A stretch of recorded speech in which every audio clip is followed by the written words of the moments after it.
Ports are the lifelines of our economies, moving 80% of global trade. But they are also hotspots for emissions, waste, and habitat destruction, while facing climate risks and other threats. The challenge is urgent, but it's also an opportunity to transform ports into hubs of innovation, efficiency, and resilience. Today, we're joined by experts who will inspire us with practical strategies and success stories on shaping green and resilient ports that cut emissions, improve air quality, and drive sustainable, future-ready growth across Southeast Asia. The webinar begins shortly. Please stay tuned.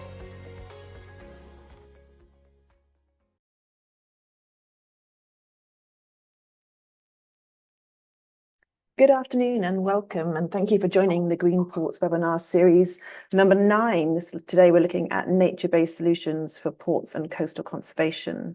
This series is organised by the ASEAN Catalytic Green Finance Facility, managed by the Green Finance Hub of ADB's Southeast Asia Regional Department, and is hosted on ADB SEADS platform.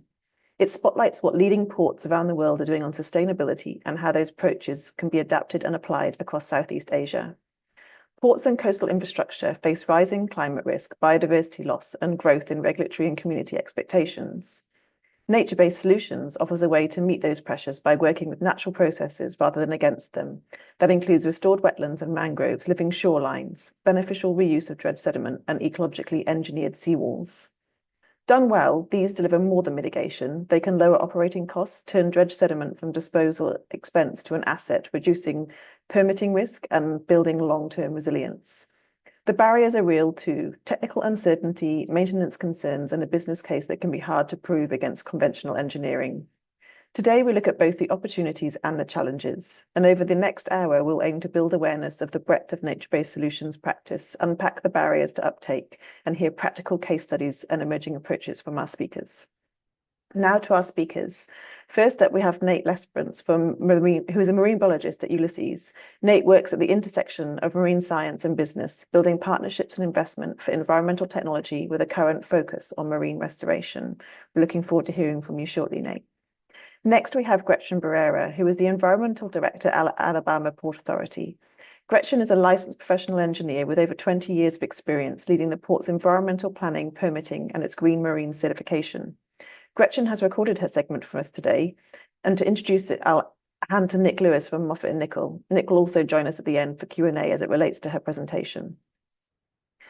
And finally, we have Greg Fisk. Greg is a senior advisor at the Port of Brisbane and brings more than 25 years in climate change and natural hazard adaptation, and he was the inaugural climate champion for Piank's Recreational Commission. I will bring each speaker in shortly, so let's get started. And without further ado, I'd like to invite Nate to join us and take the reins. Over to you, Nate. Thank you very much. Appreciate it. Everyone, it's a pleasure to be here, calling in from San Francisco, California. So yeah, I work for a company called Ulysses Maritime Technologies, and what we do is we like to characterize it as building the Model T of the sea, building a really low-cost, highly capable underwater vehicle and surface vehicle that can meet all the ocean's critical needs.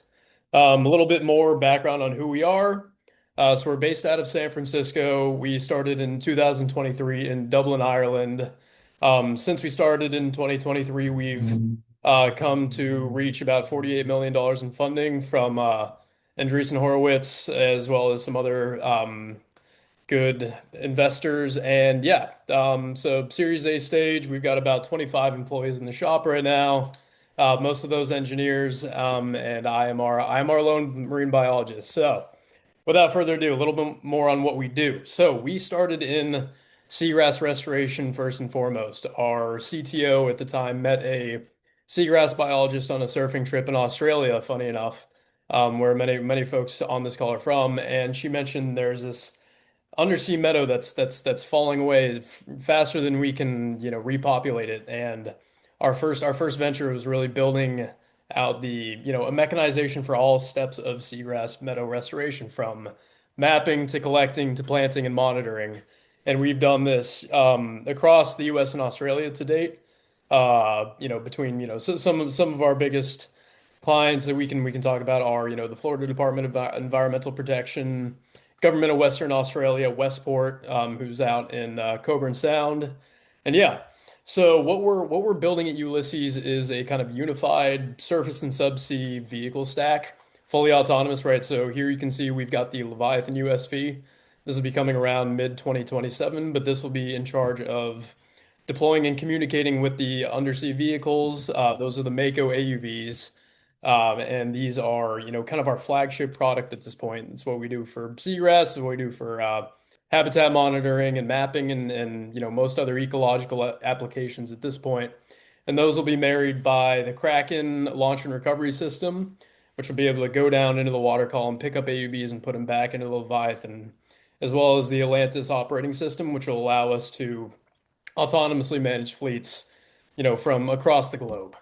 Right now, like I mentioned, our flagship product is the Mako. The beauty of the Mako is that the Mako is basically, a series of different AUV styled Lego pieces where we can, break apart and put together a number of different models. For seagrass restoration, we use the heavy lift configuration of the vehicle, which can handle more large payloads and weight and collecting seeds on the seabed for seagrass restoration. The Endurance is our kind of transect style surveyor that's meant to go very long ranges and cover large amounts of, seabed mapping and habitat mapping. The Agility is for more infrastructure style, or sorry, infrastructure inspection style missions where you need this, extreme movement capability and precision. So that's got 6 degrees of freedom that can hover, it can do pencil maneuvers, it can look under bridges, it can look under piers and around dock pilings. Then the compact is for very short, low cost, kind of out and back survey missions. Yeah, and as I mentioned, so enabling this will be the Kraken as well as the Leviathan. This will be, once we end up going further and further offshore and becoming more autonomous. These two will take the reins as our main deployment method, right? So the Leviathan USV will go out. It's got about a 1,200 nautical mile range. And what that'll do is it'll hold 3 Makos on board that can all deploy through the Kraken and go out and do their tasks fully unassisted, come back to the vehicle to recharge and, get ready for another mission. Um, and so our goal with doing all this, like I mentioned, we want to be able to cover every critical task the ocean has to offer. Obviously, as I mentioned, we started out in seabed rest or seagrass restoration, but we are also now venturing into seagrass habitat mapping and characterization, and that extends to coral reef mapping and kelp forest and other macroalgae. And eventually, as we get further and further out in the ocean, and the vehicle is able to dive deeper, we'll then begin to be doing water column surveys and stuff that's more in the pelagic zone. And then once the USV is active, we'll be able to do even more mid-ocean and even illegal fishing detection and prevention type activities. But for now, where we are strongest is in the seagrass restoration space as well as the coastal monitoring and mapping. Um, and our goal is to give any port or any coastal developer or any government agency, this list of things. First off, we want to restore seagrass beds anywhere that we possibly can. We've been doing this in Australia and the US, and we want to continue to expand the breadth of the marine area that we can cover. Second, for surveys and inspections, we want to give you georeference maps. We do a lot of the, data analysis and processing and the delivery of that. Change detection, this is one big thing that I'm really passionate about is watching how coastline changes over time and how, estuaries change over time. So that's something that we can do with repeat surveys year over year with the vehicles. CTD and mid-ocean, this is still something we're getting into, but we already have it on the engineering roadmap to be able to service this industry. And then finally, yeah, deliverables, we want to give you sensor or report ready sensor data. So you don't miss a beat in any of your consents or permitting or any kind of reporting that you need to do on the subsea space and fisheries observations. This is a big one for us. Between seagrass, between coral, between any other ocean environment, this is where fisheries are. So we want to be able to support local economies in this way by having, you know, the capability to not only, be the doctor and diagnose what's in the water and what's going wrong, but also be the medicine and go and fix it. Um, yeah, and I've just got this in here as a little slide on the seagrass stuff that we built to date, right? So we can go out and do the mapping, collection, processing, and planting, like I mentioned. And so far, yeah, we've done this in Coburn Sound with Westport, the Western Australian Government, UWA.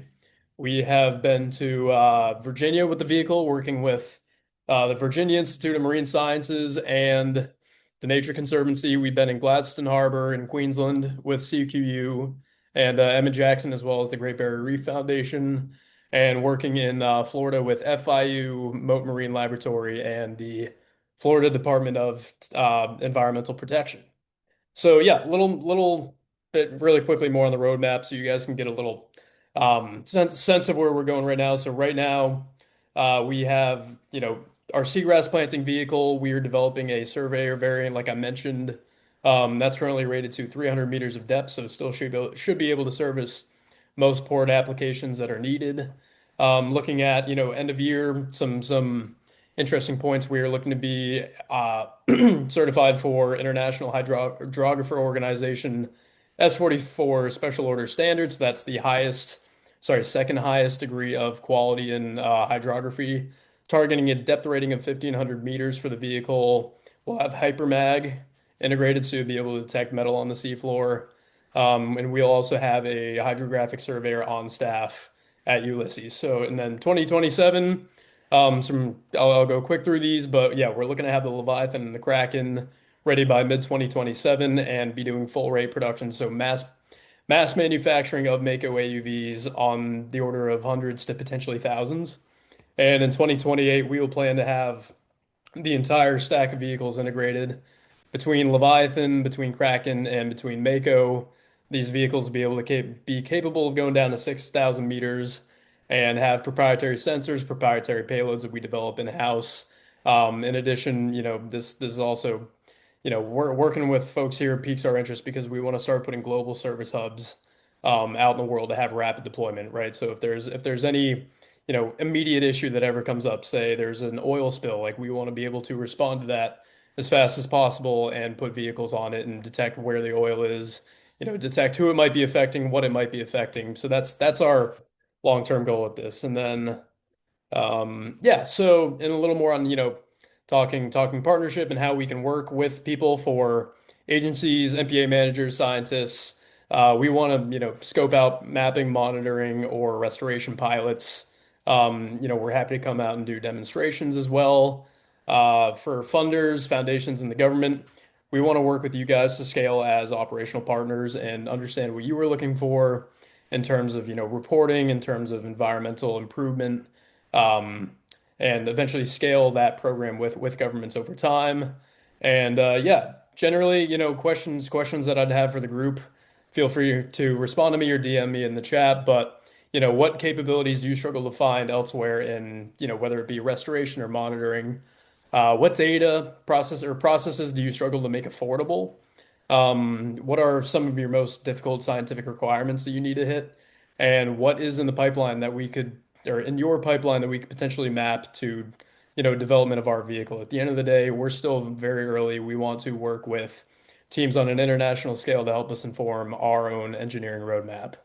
But yeah, like I mentioned, yeah, we'd love to work with any and everyone here. So if you're feeling interested and like you'd like to learn more, please reach out to me.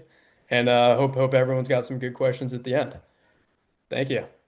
Thanks so much, Nate. That was a great presentation, and it was really interesting to hear about that technology that is in development, but looks like it's got some fantastic options for presenting solutions to those that need to kind of map those beds and understand those places that are super hard to reach. And I think the autonomous vehicle coming in 2028 will be an absolute game changer. So thank you for sharing that and your experience. If there are any questions from the audience at all, please do use the webinar chat Q&A function to provide those. We may answer them as we go, but we'll also have a Q&A session at the end today, so please don't forget to do that. I'd like to invite Nick to join us now, who will make the introduction for Gretchen's recording. So over to you, Nick. Yeah, thank you, Jackie. So as Jackie's mentioned, we've got a recorded session today based on people's time zones, just not making it feasible for a live session. But we've chosen this presentation, which will be given by Gretchen at the Alabama Port Authority, for a couple of reasons. Mainly because it's an excellent project. It's got nature-based solutions and conservation applications within ports at its core. It's got some excellent and tangible outcomes, both cost and environmental outcomes. And ultimately, it's a project that's part way through development, but ultimately, most of the hard work's over, and it will soon be fully implemented. So, yeah, once again, recorded session. I will hang around for questions at the end and be able to answer any general questions. So, thank you. Hi, my name is Gretchen Barrera. I work for the Alabama Port Authority, and I'm happy to present today to you all an exciting project that we have about to kick off for construction, and it is the Upper Mobile Bay Wetland Creation Site.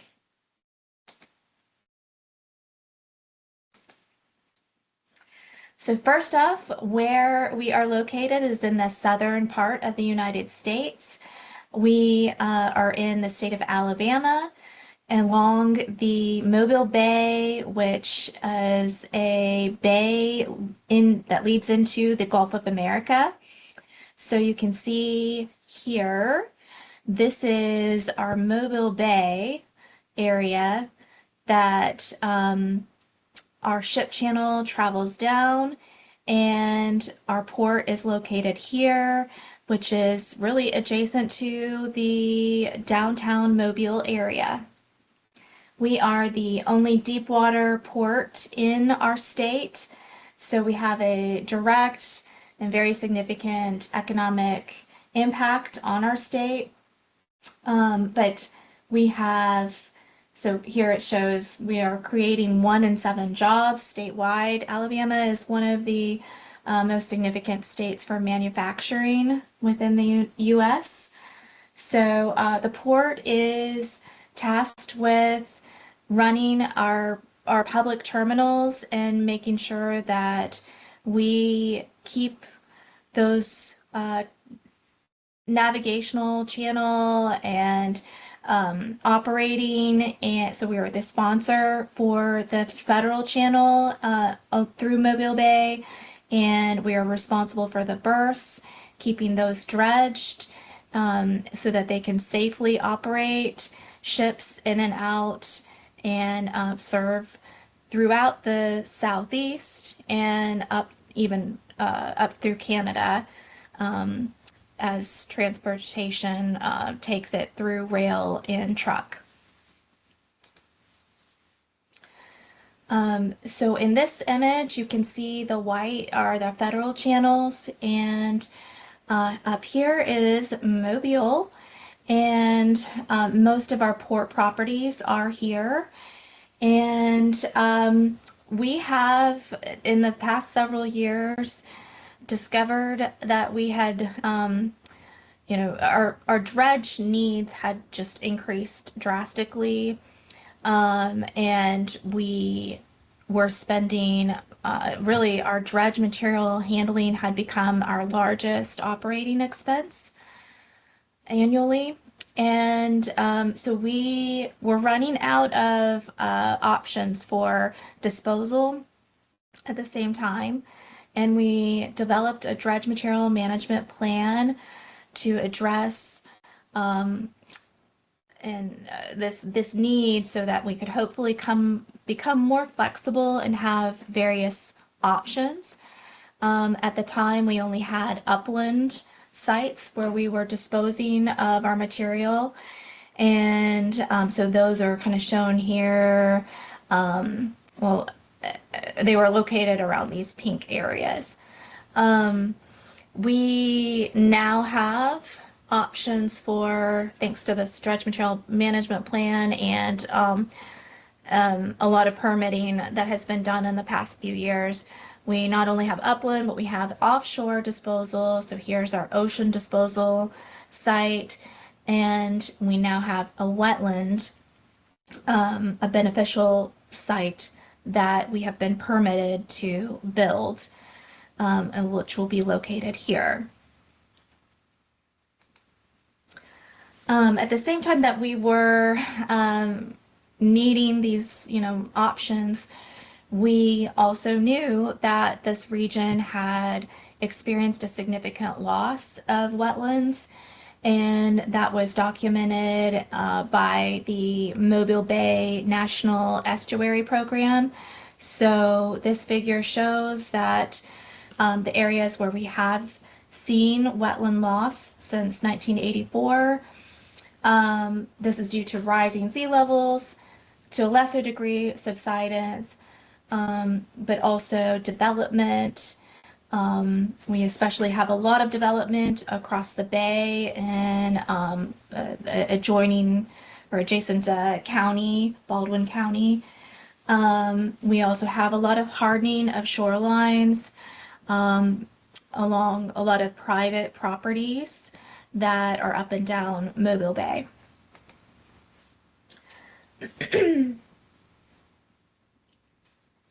So one solution is a nature-based solution. And so we were fortunate to have this idea. It had been in planning for 15 years, but we have a plan now to utilize dredged material to create wetland habitat.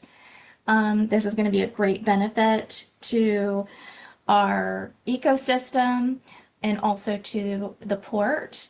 It creates capacity for our dredge material placement. This is going to be 1,200 acres, and we'll have a reduced cost to the port for operation and reducing carbon footprint. And also we're reintroducing those Mobile Bay sediments that are dredged back into the system.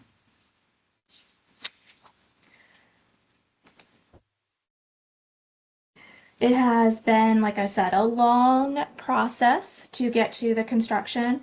Between planning, design, permitting, it has been approximately 15 years. Investigations were required for sediment quality, cultural resources in the proposed area for this constructed wetland. We were concerned, or the federal agencies were concerned, that there may be significant cultural resources at the bottom of the surface in Mobile Bay due to various wartime ships that have sunk in that area. We had to do wave modeling in the bay. So I'm happy to report that we are finalizing the design, and we should be under construction right around the end of 2026. So this, in the in-field investigations, we were fortunately able to utilize local businesses, as we always like to support. So these are showing some of the investigations that we had to perform: mapping of the bay bottom, geotechnical, cultural resources, reassessment, and a lot of sediment testing to confirm that the quality of the sediment would be suitable for wildlife and aquatic systems. In the desktop analysis, we have sea level rise estimations, water level analyses, typical wave climate, hydraulic modeling, sediment settlement analyses, sorry, tongue twister, and environmental modeling for habitat benefits.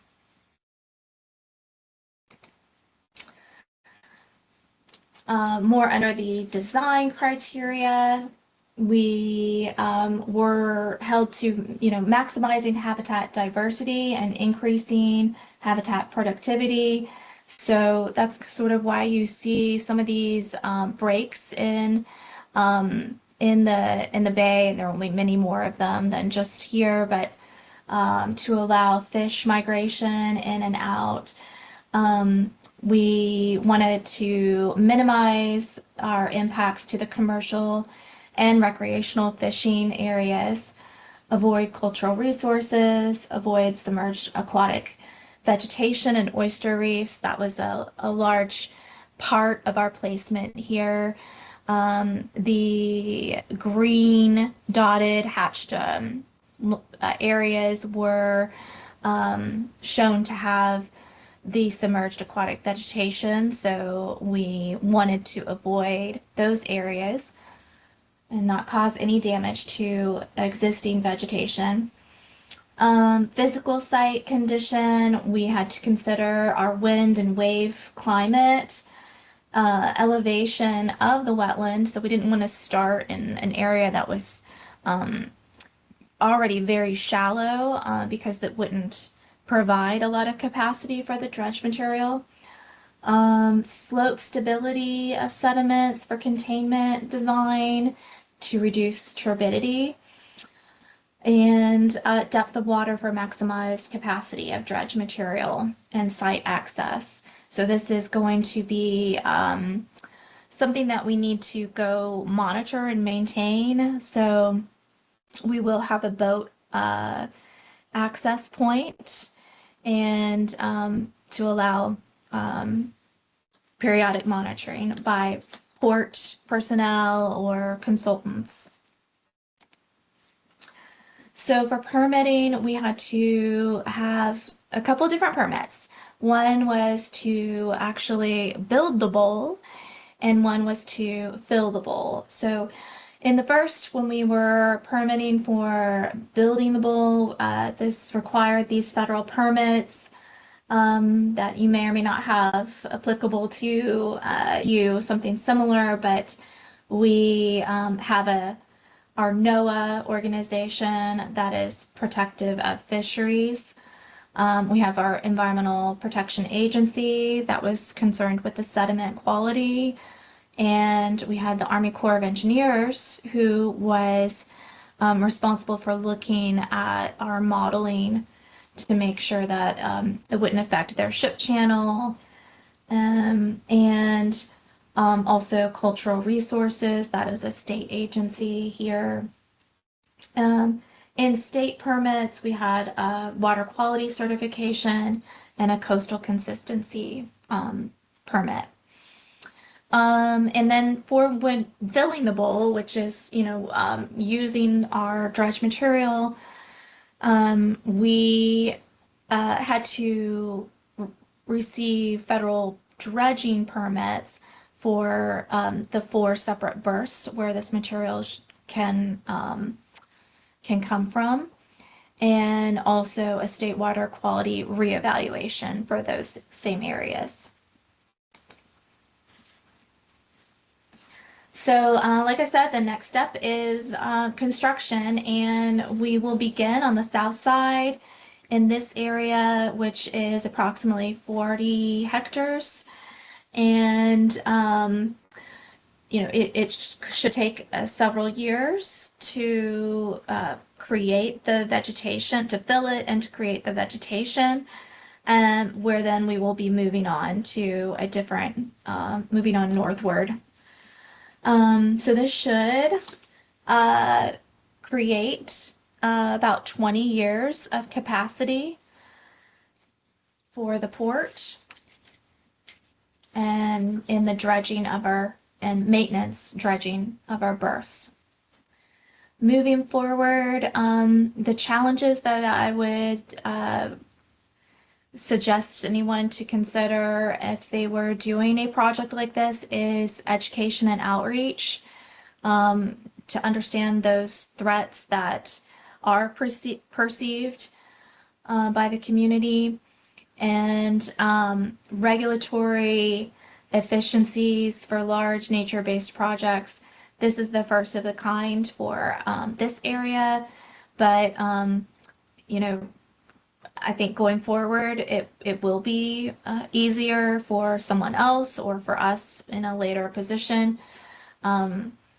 Requires collaboration between key decision makers. There were many, many meetings that we've had with the federal and state agencies to just so that everyone was on the same page and understanding the importance of this project. But if you can get through all of those challenges, then the benefits are recovering this material, which is, you know, a benefit to rebuild a wetland and replace some of that that's been lost in our region and address threats of climate change as well with sea level rise. So I will end there.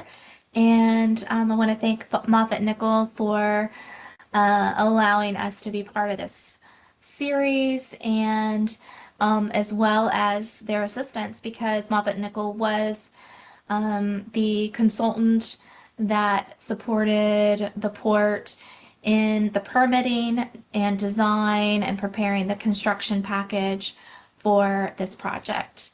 So I think that Meg Gecker is going to be available for questions. Thank you. Another fantastic presentation there from Alabama Port Authority. We will have Nick, not Meg, online for Q&A at the end. Certainly a lot around the kind of long term planning outlook for that project and the amount of time that it actually does take to deliver something of that scale, but certainly very interesting and right on point for this webinar. If there are questions at all, please, again, as I mentioned, do use the Q&A. We do have that open, so if you have anything that you'd like to query with our guest speakers today, please pop it in there and we'll respond accordingly. I'd like to invite our final speaker panelist up to join me now. So Greg, if you'd like to take the mic and the stage, and I'll hand over to you to share your presentation. Looking forward to it. Thank you, Jackie, and thanks to the organisers for the opportunity to share some of our experiences. I'm from the Port of Brisbane, and we're Queensland in Australia's largest multi-cargo port. We're fully privatised, so we're owned by 4 of the world's most experienced infrastructure investors, and I've always seen ourselves as a bit of a national leader in port sustainability and environmental management, and in fact doing some of the nature-based solutions before it actually had a name, nature-based solutions. One of the reasons we've had to do that is we operate in one of the most important marine ecosystems in the country.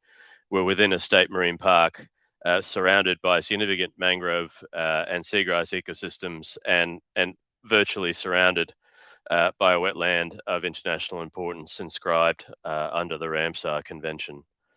I think to give some insight into our approach, I think we really try and look at coupling benefits.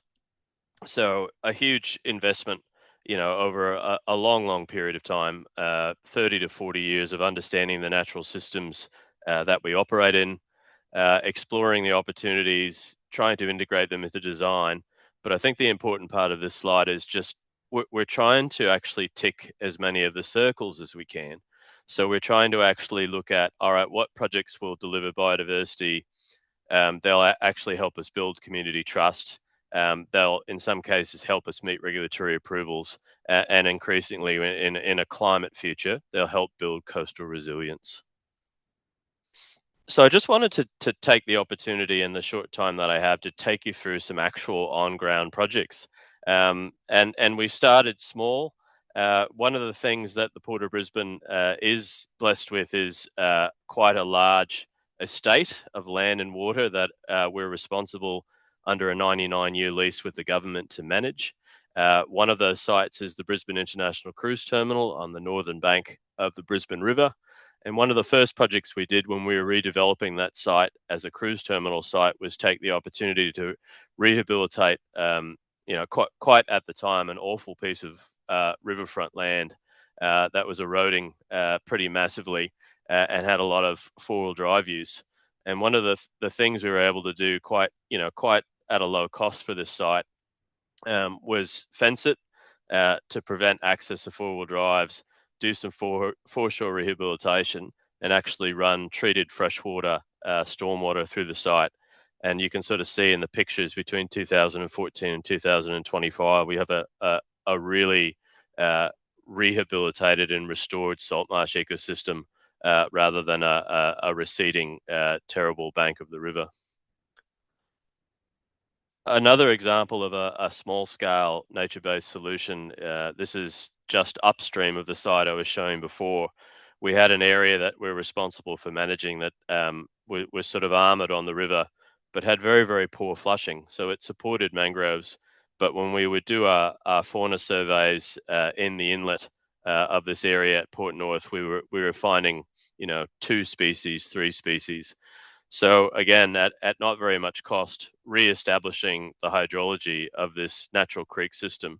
And, within one season of re-establishing the hydrology, our species went from 2 to about 20 and massive increases in abundance. So I guess our experience in those first 2 projects were you don't have to have a huge budget, you don't have to have a huge ambition, but you can actually deliver great ecological benefits that also have a co-benefit with climate resilience. Over the last few years, we've gotten a little bit more ambitious.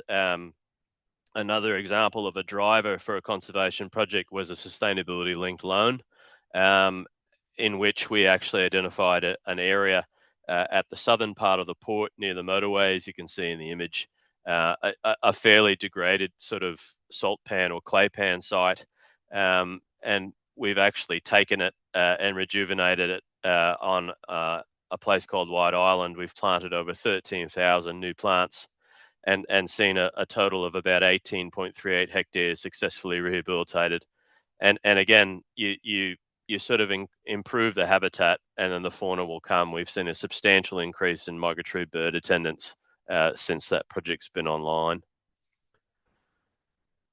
The image on the left is an image of what the Brisbane River looks like in the throes of a pretty bad summer flood. The port, you can see the port on the mouth of the river on the right in our future reclamation area. One of the biggest challenges to our business, obviously, is maintaining that channel after an event like the one you see on the left, where we catch, on average, about 9% of the flood sediment that's coming down the catchment. And that's an important point because most of that sediment is coming from the catchment. It's coming from gully and bank erosion up to 100 kilometres away from the mouth of the river. It's happening way upstream in our catchment or watershed areas. So rather than put your effort and your cost into trying to actually maintain your channel, can we actually go back to the source to stop the sediment from coming down the river in the first place? And this is work we've been investing in for 6 or 7 years in a place called Laidley Creek.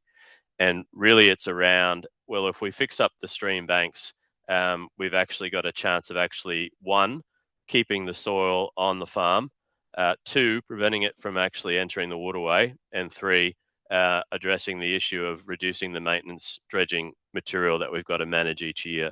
So it's been, a really important step.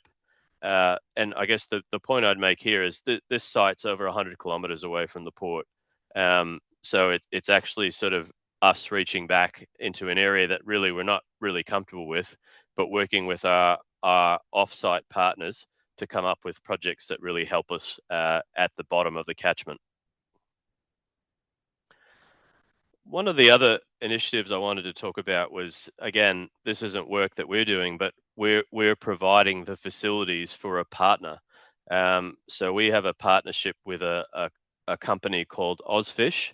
They're a not-for-profit sort of group that are focused on improving recreational fishing habitats and ecological habitats for fish. And they have a fantastic initiative where they actually take oyster shells from all the seafood restaurants, and they basically put them in these baskets that they call robust oyster baskets.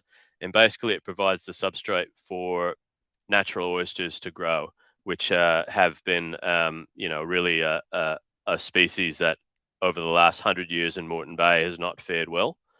And in the context of our project, we're not building the baskets, we're not deploying the baskets. We actually provide a lease area for Ozfish to operate, and we provide areas within our seabed lease that we're not using for the port for them to deploy these things. And just amazing, responses ecologically in terms of they attract fish, they clean the water as the natural oysters actually filter feed and establish on the baskets, and we're reusing what otherwise would be a waste product in landfill. So again, another, way of thinking about you don't have to do the work yourself, but you can actually use the fact that you're a landlord as a port to provide the operation for innovative businesses like this and organizations like this to do their thing. I wanted to complete my presentation just with an overview of having done all these little projects, we're now starting to think of nature-based solutions as almost as a part of our business. And we've recently completed a concept of a living ports master plan, where we're thinking about the future, over the next 50 years at the port, thinking about all the different facilities and habitats that we could actually look at and develop progressively over time. That includes, additional work that we're doing in terms of shorebird roosts, more of the oyster bags and rock and oyster fillets, and also subtidal treatments like artificial reefs, and take the opportunity, of having a coastline and an adjoining marine area where we can really trial these innovations and see which ones work best and provide most bang for our buck. So just in conclusion, I think, the key takeaways for us has been, we're trying to mainstream those nature-based solutions. They really tick off multiple boxes in terms of biodiversity, water quality improvement, climate resilience, and they help us sustainably grow. So in the context of port expansions or other major projects, we can point to our environmental record and what we're doing to look after sea country. I think the second real point is that it is not a mutually exclusive relationship. Port infrastructure and nature can work together, and the most successful examples have been where we think about the ecological solution at the very beginning of our concept design, and like any good environmental scientist, it's me convincing the engineers that it's not going to be too costly and too risky. And then I think we've been able to provide some practical examples of really, some on-ground environmental enhancement and some operational objectives can align. Thanks very much, Jackie. Greg, thank you so much. And it was, I'm always impressed by the work at the Port of Brisbane. And it was just great to see so many examples of nature-based solutions, ranging from, those kind of low-hanging fruit, kind of easier, I wouldn't say easy, to attain to those kind of longer-term projects as well. So thank you so much for sharing those insights. We do have time for Q&A now, so I'd like to invite our other panelists back to join us on the screen. If there are any questions from the audience, please do go ahead and pop those in the Q&A. I know we've got one there. I'll get Nick to join us on screen as well, as we may respond to some of the Port of Alabama questions there. So I might just kick off with a question for Nick. So we've got a question there from ADB. Does the Mobile Bay wetland location also benefit the Port of Mobile by providing additional protection for the port by improving harbour calmness? Yes, it's a good question, and thank you for that. We have in the last webinar seen other examples relatively similar. So beneficial reuse of dredge material placed actually quite close to the shoreline or building out from the shoreline. And those examples have provided a direct attenuation of wave energy and protected a shoreline adjacent to a port directly.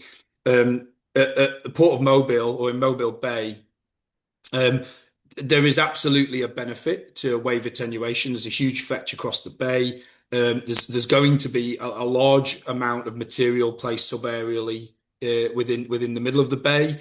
It's deceptively far away from the port, actually, given just the vast size of the bay. But there will be undoubtedly some wave attenuation given that large fetch. However, it's important to point out with that particular project that it's not a primary benefit. So it's certainly a very welcome secondary benefit, but wasn't a primary benefit of the project, which was beneficial reuse of dredged material from a cost perspective, plus habitat creation. But certainly in other locations, placement areas closer to the port, for example, it would be an excellent way to attenuate wave energy.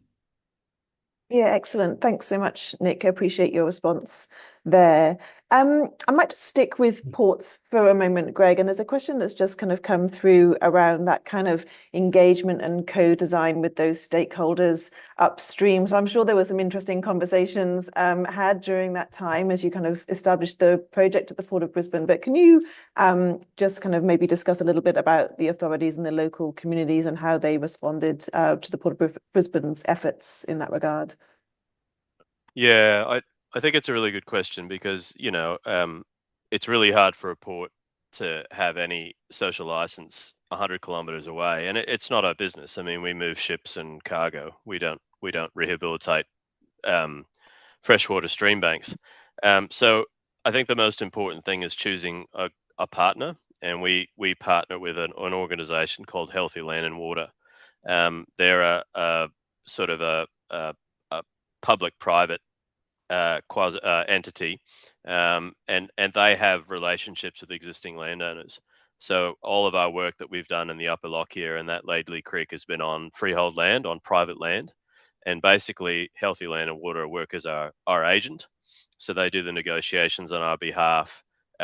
We fund those negotiations. The farmer gets the benefit of he gets a rehabilitated creek bank. He's keeping more soil on his land, and he gets some other sort of incentives. That's not to say that we don't have to actually work with those partners to get approvals, which we do with councils, with river improvement trusts, and then we have to actually fund all the monitoring. So I guess it's you're not going to wake up one day and drive 100 kilometers up into the watershed and say, I want to do a project. You've got to actually understand how that business ecosystem works. But in terms of demonstrable benefits and sort of, being able to sort of tick off multiple boxes, you have local biodiversity and soil conservation benefits. You've got downstream water quality benefits.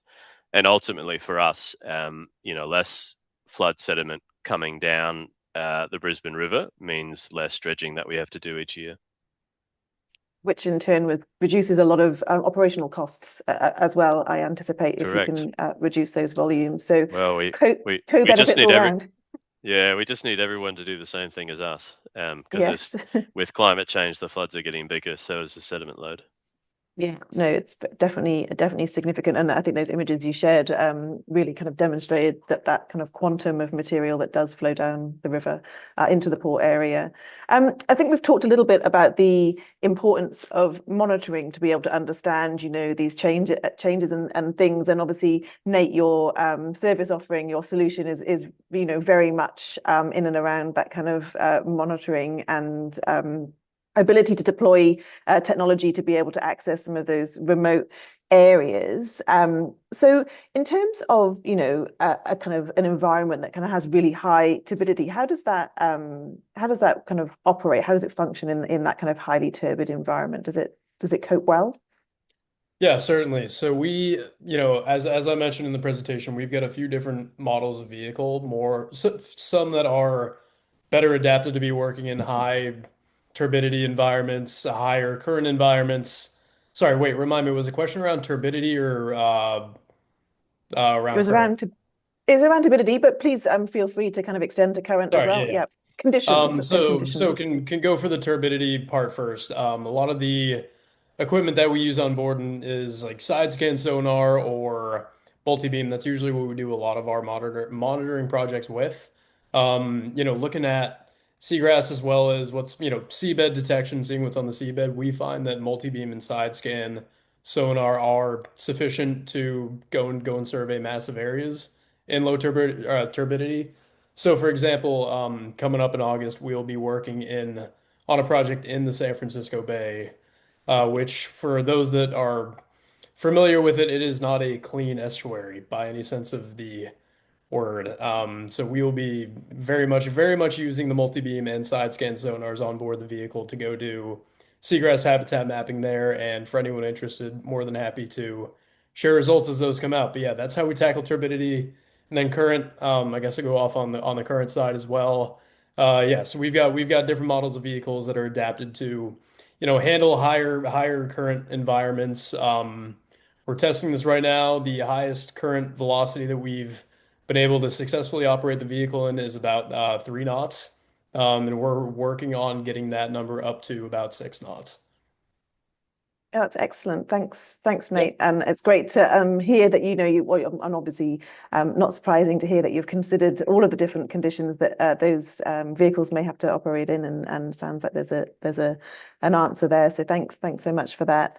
Yeah. I can see a question in the chat just around the Greenport toolkit and guidance, and I'm assuming that's relating to the ADB project that's in development at the moment. And so that is a project in development, and the toolkit itself looks at all sorts of practices that are available, and so it does reference a variety of practices as they relate to nature-based solutions, and also kind of considers the outputs from these webinars as well. So hopefully that answers that question. It's still in development, but it will certainly reflect I guess those guidelines that are out there, rather than developing new guidelines itself. Okay, so maybe back to the Mobile Bay port, and Nick, for yourself. Given the costs involved, how applicable do you see this example to projects and ports in Southeast Asia? Yeah, so I mean, costs of projects are usually a first consideration for many. In Gretchen's presentation, she mentioned that dredging operations are the port's single greatest operating cost. So that puts that in perspective. But often when nature-based solutions are being considered, costs get thrown into the mix of a consideration.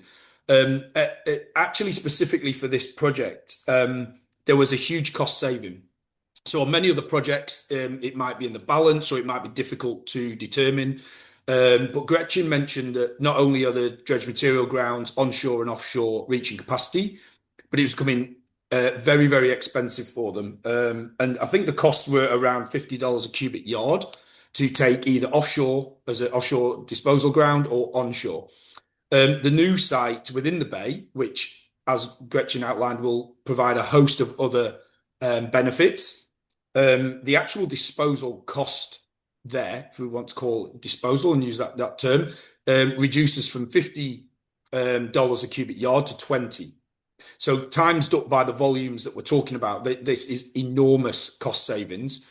And then again, looping that back to the costs for dredge material disposal and other operations being the greatest to the port, even just from a tangible cost benefit perspective, there's very little other questions to answer. But again, just to reiterate, with lots of these solutions, there's a host of other environmental and social benefits as well, Jackie. Yeah, absolutely. And I think we're hearing that across all of these projects, is those kind of co-benefits with these projects. It's not just about a cost saving. It's not just about a kind of ecological outcome. It's kind of, they're multifaceted in terms of that, in that co-benefit space. So thanks for that response, Nick. There's one for you, Greg, here, just specifically for the Port of Brisbane. Could you outline the port's approach to recovering capital and operating costs associated with maintenance, dredging and environmental management? And what lessons would you offer to other ports considering cost recovery arrangements for those kind of ongoing operational expenses as it relates to dredging and environmental management? Yeah, I mean it's obviously maintenance dredging is one of the most, vexing financial struggles that every port has to deal with. And if you're lucky enough to work for a port that has a naturally deep harbour that doesn't have to be maintenance dredged every year, you probably you don't have this annual issue. For those of us that are on the east coast of a continent, with rivers that run out to the sea, we will always have maintenance dredging issues that we have to address. And for the Port of Brisbane, one of the business decisions it took is it has its own dredge that actually operates and does the maintenance. That dredge, when it's not doing maintenance dredging for the Port of Brisbane, does commercial maintenance dredging for most of the other ports in Queensland on a commercial basis. So in that context, it made a big capital decision to make dredging a business. We recover our costs otherwise as a business model, as a private port, through a combination of our port fees and charges, and also as a landlord for our tenants. And one of the advantages I sort of mentioned in my presentation around having such a large land area is we have a lot of area that we can commercially tenant and get rent from that as a landlord. In terms of the environmental work we do, there's an element of like the catchment work to try and reduce that sediment load, which means less maintenance dredging. But I think a lot of those projects are about social license, about reputation, and about setting us up when we do a major expansion, that we have a track record of proven environmental credentials that give us credibility in that space. And they allow us to do those projects and have a reputation of being a very, very good operator with our regulators and with our community and stakeholders. Yeah, thanks, Greg. That's really important, and I think social license runs through everything. So thanks for that response there. So we've probably got time for just one more question, and I might go to yourself, Nate, if you don't mind. Just thinking about your technology, is it kind of technically and economically feasible for that technology to be rolled out across the Southeast Asian region? Because this is an area that we're looking to support through this Green Ports Toolkit project. So yeah, how is your technology positioned to be rolled out across Southeast Asia? Yeah, more than certainly we are ready to come to Southeast Asia. So the vehicles themselves, without that surface vessel I mentioned, we can pack that entire thing into 3 to 4 little Pelican cases, ship it anywhere. We put it in basically the underbelly of a commercial aircraft, and we've got the correct certifications and licenses to fly that equipment out to anywhere, whether that be, Indonesia or the Philippines or wherever it ends up being needed in Southeast Asia. We're actually on a grant application right now to go do large-scale seagrass mapping in the Philippines. So hoping for good feedback on that as the time comes. But yeah, we are more than capable and more than ready to come to Southeast Asia whenever needed. Excellent, and great to hear that there's a potential project in the pipeline for the Philippines for that seagrass mapping. So if there is any more questions that come through on the chat, please feel free to share them. But I think we're almost coming to a close for our session today. I just really want to thank all of our speakers for their time and their contributions. I think there's been some really fantastic presentations shared. The presentations will be provided after the session on the ADB data room. I'd also like to thank the ACGF and ADB and SEADS as well for hosting today's webinar. So we look forward to seeing you at webinar number 10, which is coming up in August. And until then, wishing you all the best for the rest of the week. Thanks, everyone, and thanks to our speakers.